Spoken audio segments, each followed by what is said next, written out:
감사합니다. 이 시간에는 제8강으로서 8번째 강의로서 죄의 본질적 특성에 대해서 말씀을 드리겠습니다. 이 죄는 인류의 공통된 일부로서 인간의 삶 속에서 가장 보편적이면서 슬픈 일이라고 하지 않을 수 없습니다. 어떤 사람들은 이 죄를 선한 사회의 윤리적 표준에 도달하지 못한 개별적인 실수, 즉 다시 말씀드리면 어떤 윤리적 표준, 이 사회는 모두가 윤리규범을 갖습니다.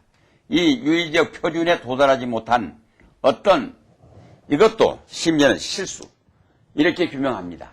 그렇지만 이 자체를 놓고 보았을 때 우리가 그것을 죄라고 규명할 수가 없습니다. 실수는 실수입니다. 그렇기 때문에 우리가 이에 대한 바른 문제를 바른 정론을 우리가 분명히 규명해 나가지 않으면 안 되겠습니다. 특별히 우리 사람들이 여러 가지 잘못된 것들을 교정해 보려고 합니다. 우리 알아보시면 세계적으로 이 실정법상의 범죄인들을 형사범으로 몰아가지고 법정에서 언도를 유죄 언도를 내려가지고 대개 형무소로 보냅니다. 그 형무소를 지금 이제 이 교도소라 해가지고 교정의 목적, 그러한 이름으로 호칭을 해서 붙여놓고 있습니다. 그러나 전 세계적으로 공통한 것은 소위 그 감옥에 들어가서 형무소 생활을 하고 교정을 받았는가 하면은 오히려 더 악을 더 가산해서 나올 뿐입니다. 그렇기 때문에 우리가 상식적으로 알 수 있는 것이 간단합니다. 일단 우리가 왜 한번 형무소에 갔다 나온 사람을 전과자라고 해서 거기다가 바로 낙인을 찍어버리냐 하는 문제입니다. 그거는 교도소를 통해 가지고 교정을 받지 못하고 그 사람은 범죄의 가능성이 다시 있기 때문에, 재발의 가능성이 있기 때문에 그 사람을 특별 관리한다, 이런 의미에서 전과자라는 낙인을 찍어두고 있습니다. 바로 그렇기 때문에 이 인류가 요구하는 윤리적 표준에서 나오는 실수가 죄다, 그렇게 할 수는 없는 것입니다. 이것 가지고는 바른 해석을 할 수가 없습니다. 우리가 자신들이 직면하고 있는 죄의 문제가 단순한 개별적인 행위로서의 죄에 국한된 것이 아니라 훨씬 더 크고 깊은 차원의 문제, 곧 인간의 본성에 내재한 악의 문제라는 결론에 도달하게 된 것이라는 걸 알아야 합니다.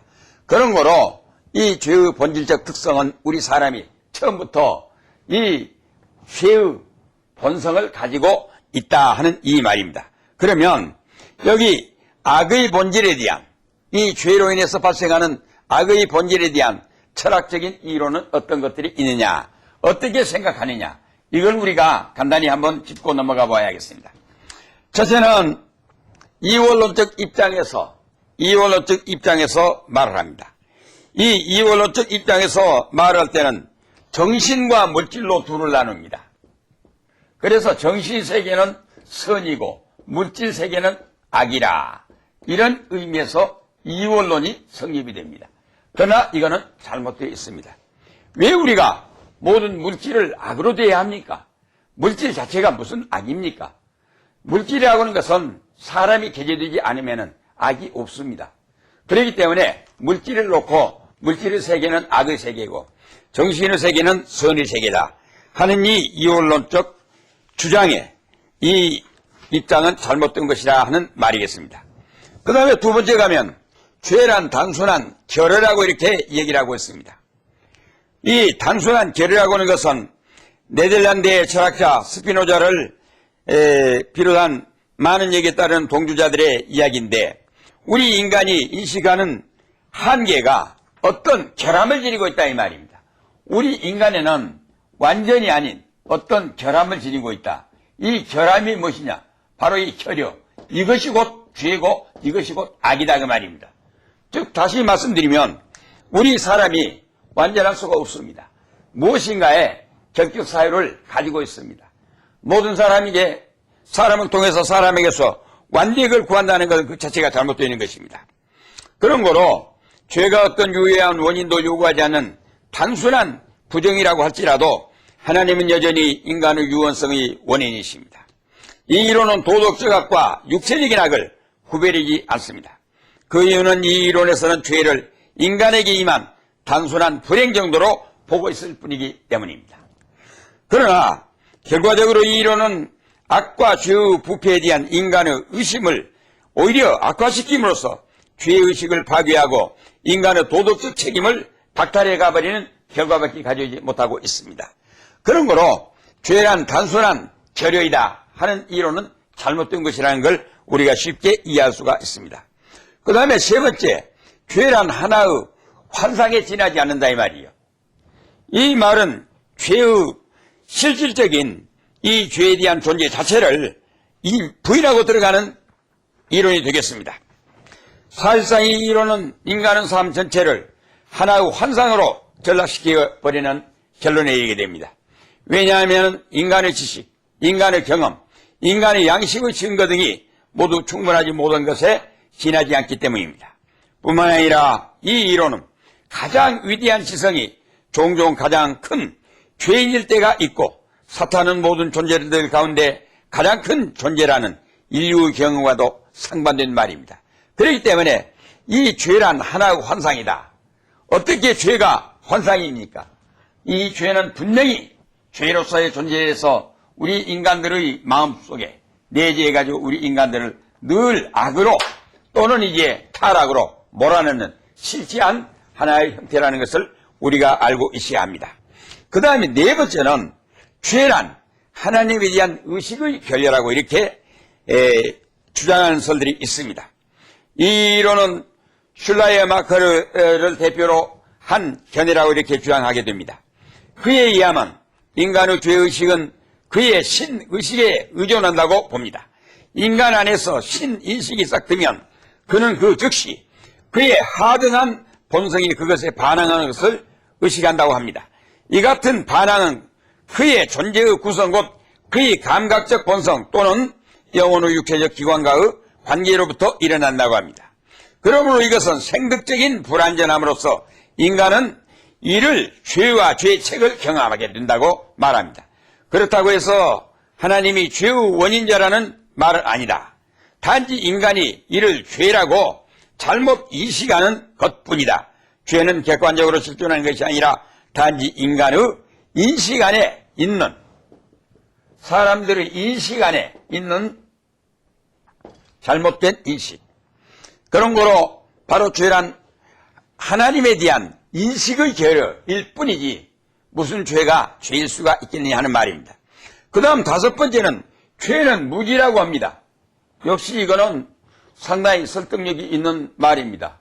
모르면은 죄가 죄일 수가 없다는 이 말입니다. 그렇기 때문에 지난 7강 시간에 말씀드렸던 대로 우리 율법이 개입한 것은 하나님의 요구가 이것이라는 것을 제시함과 동시에 이 요구에 충족되지 못한 것은 전부가 죄다. 그런 거로 이 죄에 대한 개념을 그렇게 해서 말씀드렸습니다. 그런 거로 여기서 우리가 말한 대로 이 하나님의 요구에 도달하지 못한 이것이 죄인데 죄라는 것을 알지 못할 때는 그 자체가 죄가 아니다 그 말입니다. 그러나 이거는 잘못된 말입니다. 왜 그러느냐? 인식하지 못했다 할지라도 죄는 죄입니다. 그런 거로 하나님께서는 더더구나 이미 모든 사람들에게 죄인인 것을 알게 하시기 위해서 율법을 주셨고 성경을 기록하게 하셨고 예수 그리스도를 이 세상에 보내서 우리들로 하여금 예수 그리스도를 믿어서 구원에 이를 수 있도록 길을 주셨습니다. 그런 거로 이제는 누구든지 내가 알지 못해서 죄를 지었다 또는 내가 알지 못하기 때문에 죄인이 아니다는 논리는 수용될 수 없는 억설이라는 것을 우리가 알 수 있습니다. 이미 세계 모든 인류들에게는 이미 죄를 알게 하는 모든 것들이 다 이제 선포되어 버렸습니다. 비단 성경만이 아니라 모든 사람들의 양심이 스스로가 이 무지가 죄다 하는 이 이론을 뒷받침할 만한 어떤 경우도 지금 논리를 갖지 못하고 있다는 걸 우리 알아야 합니다. 그 다음에 여섯 번째는 죄란 하나의 이기심이라고 얘기를 했습니다. 이기심. 이기심이라고 하는 것은 하나의 에고이즘. 요즘에는 집단 이기주의 운동에 여러 가지 이 데모가 많이 일어나고 있지 않습니까? 그걸 압축해서 이야기하면 개인들의 이기적인 마음이 집단화 됐을 때 그것은 집단 이기주의로 발생한 것이고, 바로 집단 이기주의라는 건 개인 이기주의의 합성품이라고 보아야겠습니다.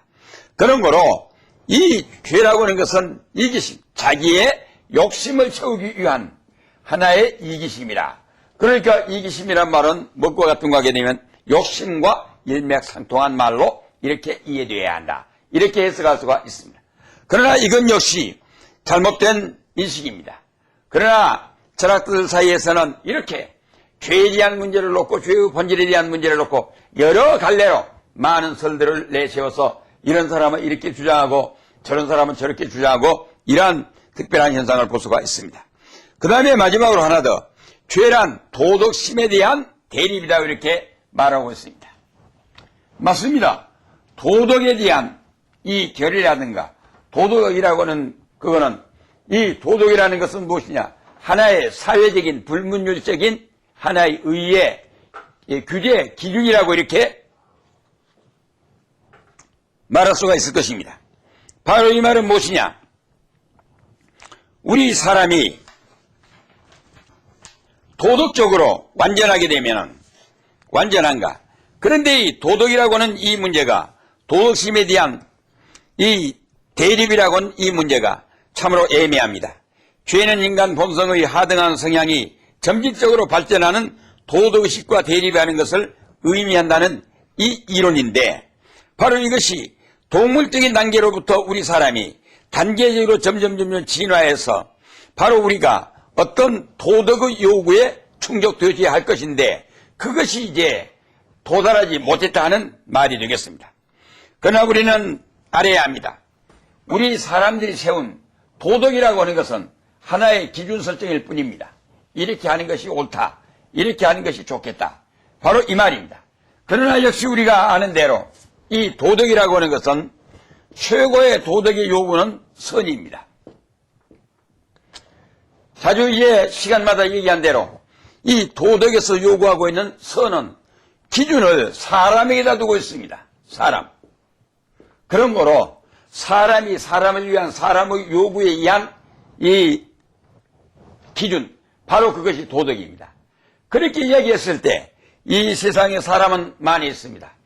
이 세상에 사람이 현재 65억이라고 했을 때 65억의 사람이 각각 자기의 요구, 자기의 이기적인 요구의 기준이 다릅니다. 이 사람들이 하나의 공동체의 기준으로서의 가정을 이루고 있습니다. 가정마다 가정의 요구가 다릅니다. 가정의 선의 기준이 다릅니다.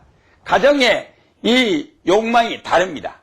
그렇다면 각각 모든 요구는 서로가 상충되고 대립적인 관계입니다. 그런 거로 이 도덕에서 요구하고 있는 선이라고는 기준을 설립할 수가 없습니다. 늘 이제 자주 얘기합니다만은, 그렇기 때문에 이 세상 사람을 기준으로 한 선이라고 하는 것은 이기적이고 상황적이고 가별적이기 때문에 선이 될 수가 없다는 이 말입니다. 그런 거로 결국 이제 다시 말씀드리겠습니다. 모든 것은 하나님의 요구에 충족되지 않는 그거는 선이 될 수가 없다. 그런 거로 선이 되지 못한 것은 악이다 이 말이겠습니다. 그런 거로 우리가 먼저 하나님의 요구에 도달하는 제일 첫째 조건이 뭐냐? 나의 선행 아니라, 선행이 먼저 하나님의 요구에 도달할 것이 아니라 하나님의 요구의 첫째는 우리 사람이 구원받을 것입니다. 왜 구원을 받아야 하느냐? 우리 사람이 죄를 범해서 악해졌다 그 말은 이미 구원이 없이는, 생명의 구제가 없이는 하나님의 요구에 도달할 수 없다 이 말이겠습니다. 그런 거로 먼저 구원을 받고 구원받은 사람이 하나님의 요구에 따라서 행하는 그것을 비로소 선이라고 이렇게 해석해 가야 하겠습니다. 그런 거로 하나님 앞에 최고 선은 무엇이냐? 먼저 생명의 구원인 것입니다. 그런 거로 예수님께서 말씀하신 대로 이웃사랑하기를 네 몸같이 하라고 했습니다. 어떻게 내가 남에게 이웃사랑을 내 몸처럼 할 수가 있겠습니까? 내 몸처럼 먹여줘야 하고 입혀줘야 하고 봉사해줘야 하고 나눠줘야 하겠습니까? 그러면 나는 어떻게 살아야겠습니까? 내 몸같은 그건 아닙니다. 천하를 주고도 바꿀 수 없는, 천하를 준다 해도 바꿀 수 없는 그의 생명, 영혼을 구원시켜주는 거기에서 제일 기독교선의 첫째를 사랑을 실현했다는 말씀인 것입니다. 바로 이 말이 뭐냐? 하나님의 요구의 최고의 선의 기준은 먼저 구원이 전제가 된다는 말이겠습니다.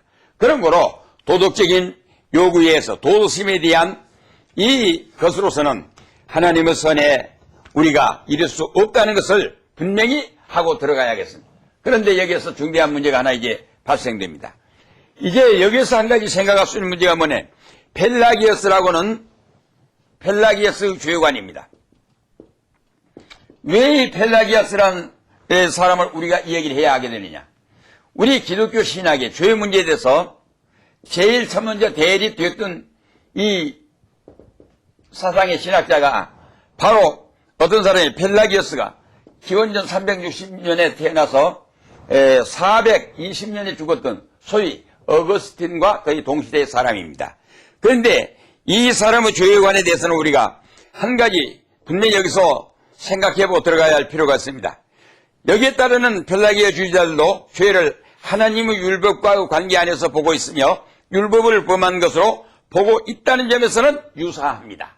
즉, 이 죄가 이 세상에 개입하게 된 것은 하나님의 율법을 어겼기 때문에 이 세상에 죄가 개입되어 들어왔다. 거기까지는 맞습니다. 그러나 그 이외의 내부 사항에서는 성경이나 심지어는 아까 전에 어거스틴이 이야기했던 대로 아담 안에서 모든 사람은 죄인이다. 심지어는 성경에서 구구절절히 말씀해주고 있는 성경 교육의 사상과 대치되는 내용들이 있기 때문에 이 펠라기어스 주의에 대해서는 우리가 분명히 알고 넘어야 가야 하겠습니다.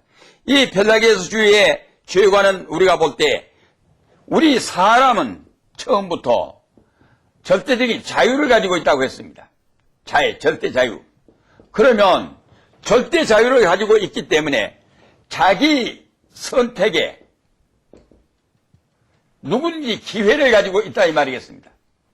그러면 자유 선택의 기회를 갖고 있다는 이 말은 어떤 결로 발전이 되느냐? 내가 나의 선택에 의해서 죄를 지을 수도 있고 또 내가 죄를 안 지을 수도 있고 이 말입니다. 그러면 우리 사람이 절대적인 자유를 갖고 있다고 하는 펠라기어스를 중심으로 한 펠라기어스설에 의하면 우리 사람이 절대 자유를 가지고 있기 때문에 절대 자유를 가지고 자기 스스로가 선택해서 다시 말씀드리면 내가 이 세상에 태어나서 내 노력에 의해 가지고 내가 죄를 안 지을 수도 있고 내가 죄를 지을 수도 있다 하는 죄인이냐 아니냐 하는 것은 자기 임의로 선택해서 결정할 수 있는 능동성을 가지고 있다 하는 이 말이 되겠습니다. 이거는 성경의 교리하고 완전히 배치됩니다. 왜 그러는가 하면은 우리 여태까지 얘기했던 대로 사람은 처음부터 죄성을 가지고 본질적으로 죄성을 가지고 이 세상에 태어났다. 그래서 여기에서 구분됐던 원죄에 대해서 책임이 없다는 펠라기어스설의 주장이 나오게 되어 있습니다. 그런 거로 이 펠라기어스설에서 말하고는 절대 자유라고는 이 말에 대해서는 우리가 전혀 수용할 수 없다는 걸 알아야 합니다.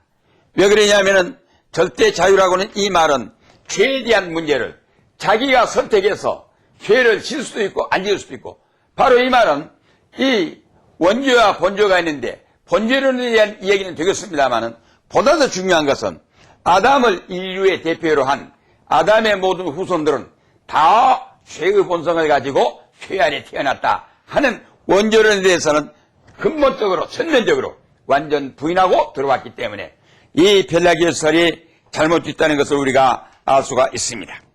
그러면 여기서 펠라기어스설에 대한 구체적인 우리가 분석과 비판을 좀 해보아야 할 필요가 있습니다. 왜 이것을 얘기를 해야 하느냐?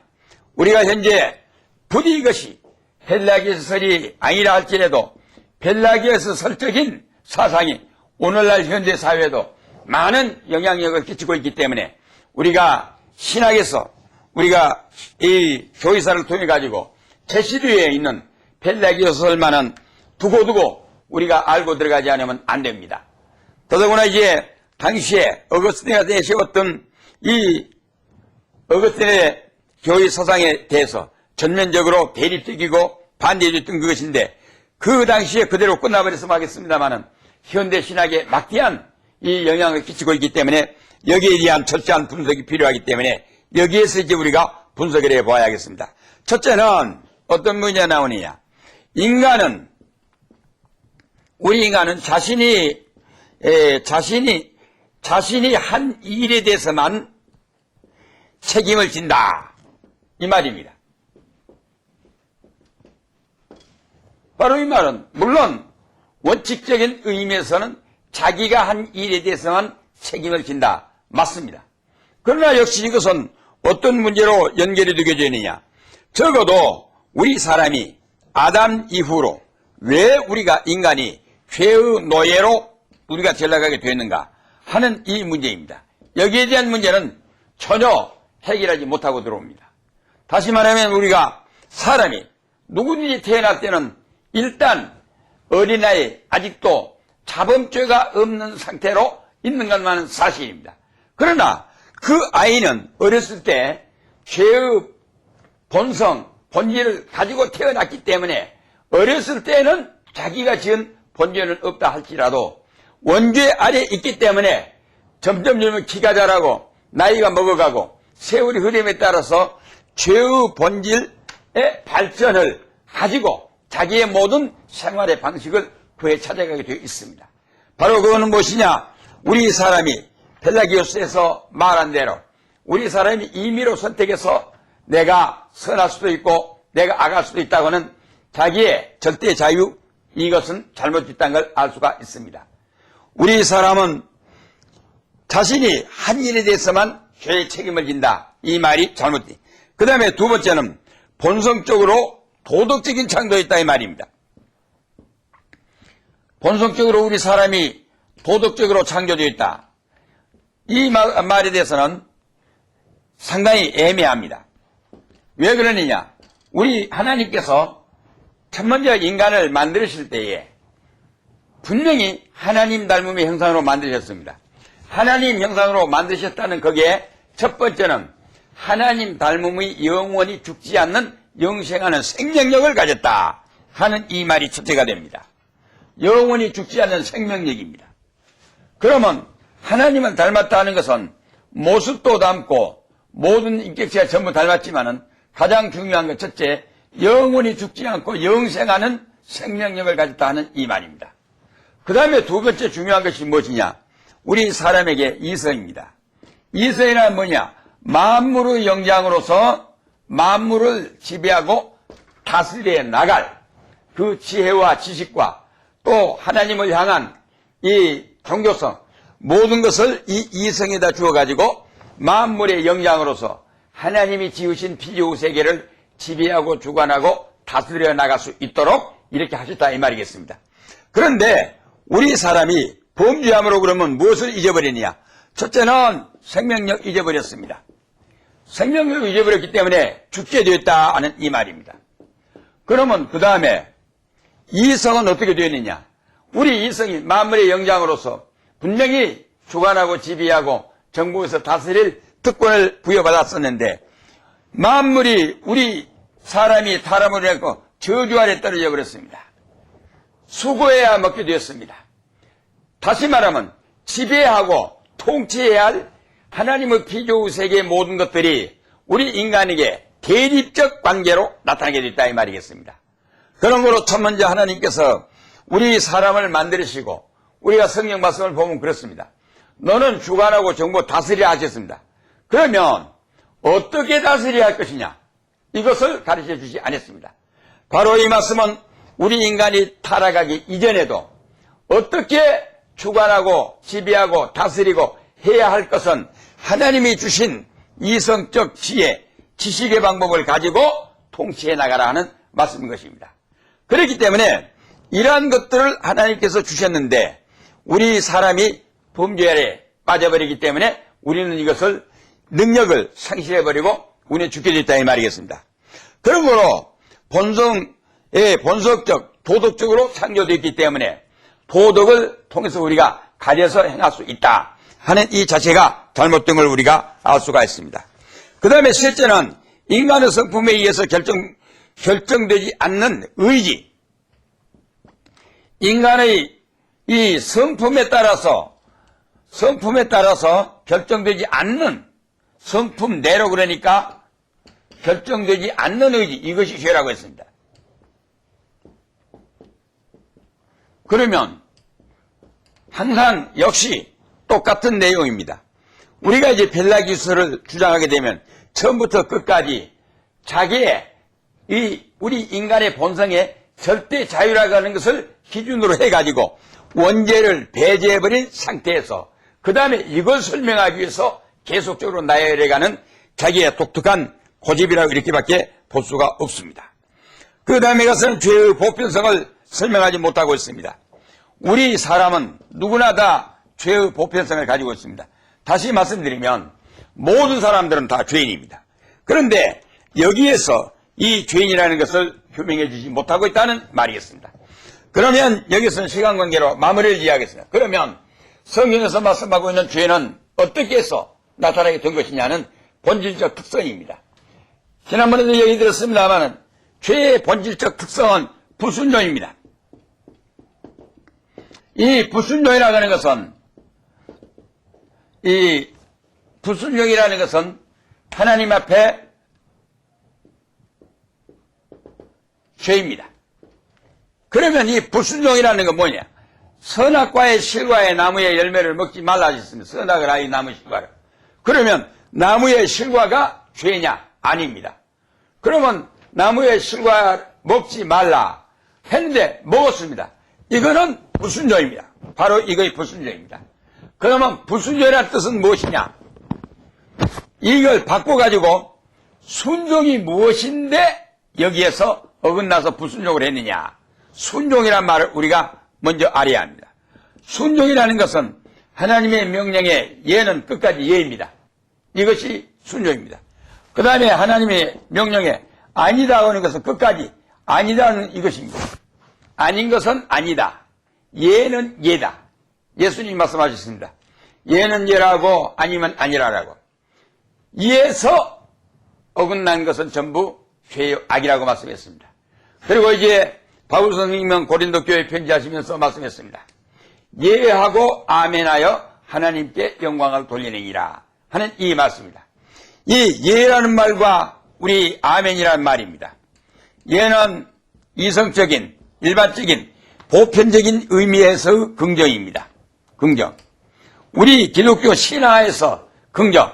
모든 사람들이 대표로 기도했을 때 마지막에 가서 예수 이름으로 기도합니다. 그러면 아멘합니다. 이거는 역시 신앙 고백에 의한 공통한 이 긍정의 표의 답이 예입니다. 바로 이건 하나님 앞에 대한 순종입니다.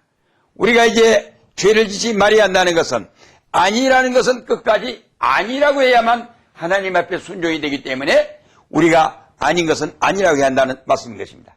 그런 거로 죄란 어떻게 우리에게 개입하게 되느냐? 하나님께 대한 불순종이 결국 죄를 우리에게 개입시켜서 가져오게 됐다 하는 이 말씀인 것입니다. 그런 걸 우리가 예수를 믿어 나간다고 하는 것은 하나님께서 하라고 하신 말씀은 죽을 때까지 해야 합니다. 그 다음에 하나님께서 말라고 하는 것은 죽도록 안 해야 합니다. 그런 거로 요한계시록 우리가 2장 10절에 가면은 네가 열흘 동안 환난을 받을 것이다. 그러나 네가 죽도록 충성하라. 그리하면 내가 생명의 멸관을 네게 주리하고 하셨습니다. 우리의 믿음은 죽도록입니다. 예를 예하기 위해서 죽도록입니다. 아닌 것을 아니하기 위해서 죽도록입니다. 바로 이 말씀은 마태복음 4장 11절에 가게 되면 예수님께서 40일 금식 기도하시고 마귀에게 시험 받은 다음에 이제는 시험을 다 이기고 나오니까 이성을 가진 육체를 가진 사람으로서는 자기 능동적인 기동력이 완전히 상실되어 쓰러져 있습니다. 그럴 때 하나님께서 천사들을 보내서 예수님을 수종하니라 이렇게 기록하고 있습니다. 바로 이 말씀은 예는 예요 아니면 아니요. 예를 하기 위해서 죽도록 아니요 하기 위해서 죽도록 바로 이것이 하나님께 대한 순종이요. 여기에서 어긋난 것은 불순종 곧 죄라 하는 이렇게 성경은 우리에게 죄의 기원에 대해서 정확하게 죄의 본질적 특성에 대해서 정확하게 이렇게 말씀해 주고 있습니다. 감사합니다. 오늘 여기서 마쳐드리겠습니다.